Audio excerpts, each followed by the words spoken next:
अस्सलाम वालेकुम, उम्मीद करता हूँ आप सब ठीक होंगे और खैरियत से होंगे। अल्लाह आप सबको सलामत से रखें। फर्स्ट ऑफ ऑल मैं आप सबको एक बात बताने जा रहा हूँ, वो ये है कि ये वीडियो एंड तक जरूर देखना, बेवकूफाना हरकत मत करना, बिना वीडियो फुल देखे कमेंट सेक्शन में जज मत करना, अपने रिव्यूज मत देना, बिकॉज ये किसी की जिंदगी का सवाल है।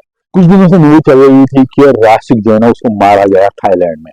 फेक पोर्टल्स, फेक न्यूज इन्होंने सर्कुलेट की, और उससे पहले डॉक्टर बारी ने वीडियो निकाला था कि कौशल बॉय स्कैमर है, जैसे उसने किसी के पैसे खाए।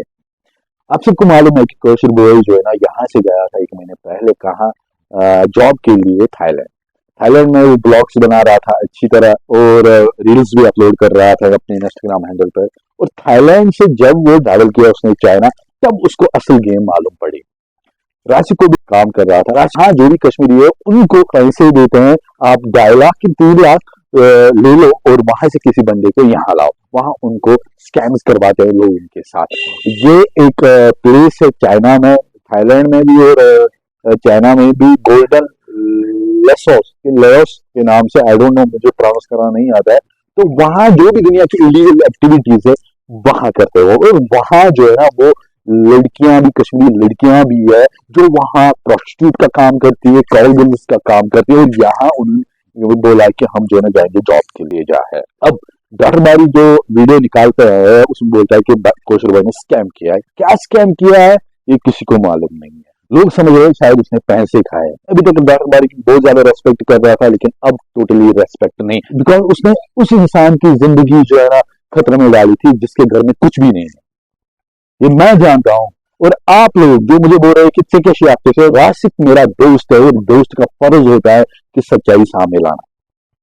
ये डॉक्टर बारी ने नहीं बताया कि राशिक के साथ स्कैम हुआ, राशिक को 2.5 लाख रुपए में बेचा गया, और जब वो थाईलैंड से चाइना गया फिर राशिक को मालूम पड़ा कि असल में यहाँ हमें किस लिए लाया गया, यहाँ हमें क्या काम करवाया गया। अगर राशिक वो काम नहीं करता था तो उससे 300 पुशअप्स करवाते थे, उसको मारते थे, सेल में रखते थे।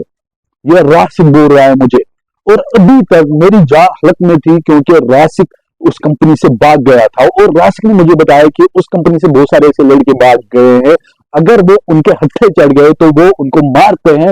मुस्लिम शितमन वाला team company word, you know Chinese कैसे होता है ना। तो वो इलाका गैंगस्टर के हाथ में, और गैंगस्टर आप सब लोगों को मालूम ही है कि कैसा क्या करवाते हैं। और आप लोगों ने एक स्टोरी सुनी डॉक्टर बारी की, दूसरी स्टोरी नहीं सुनी। गरीबी बहुत कुछ करवाती है, यह आप सब लोगों को मालूम है। और राशिक जब वहां गया उसको मालूम था कि मैं जो है ना वो अब थाईलैंड में ब्लॉग्स बनाऊंगा, वो बोल रहा था मैं ऐसे ऐसे हूँ। और फिर जब थाईलैंड से उसको चाइना लाया गया उसको हकीकत मालूम पड़ी, और फिर वहां भी उसने जो है ना वो रील्स बनाई। रील्स इसलिए बनाई, जब मैंने राशिक से पूछा कि कैसे बनाया था रील्स, कैसे वो Thailand Thailand to China ne stratejime patupay nasıl scam gumu bıçağı kurumu तो दूसरी बात यह है कि घर एक खुश था मौजूद करने पर वीडियो एक्स्ट्रा, लेकिन ये इंतहा जुल्म लेवल करते क्रॉस जुल्मन तो अद करने पर काम क्या अद बुनी में अद में घर के किसी और कंट्री में हो, किसी कंपनी में हो, और वो कंपनी स्कैम्स करती है लोगों के साथ, गैंगस्टर के हाथ में है वो कंपनी। ताकि बना से वीडियो क्या which is filtered. So things with gangster मारी नहीं कंपनी वो कश्मीर में जाएगा तो गया था, मतलब कॉमन सेंस भी है लेकिन नहीं। राशिक छु गरकन कुनै मरिया तो सु मरिया वाइस क्या डॉक्टर बारी छु पान दिवन अख बयान पूरी इंफॉर्मेशन पाई आसान लोग छु करन तो पे यकीन सन डॉक्टर बारी नौज बिला मिन जाल का खुदाई। पहले हर एक बात सुनो, पहले सच्चाई सुनो, बाद में किसी पर इल्जाम लगाया करो।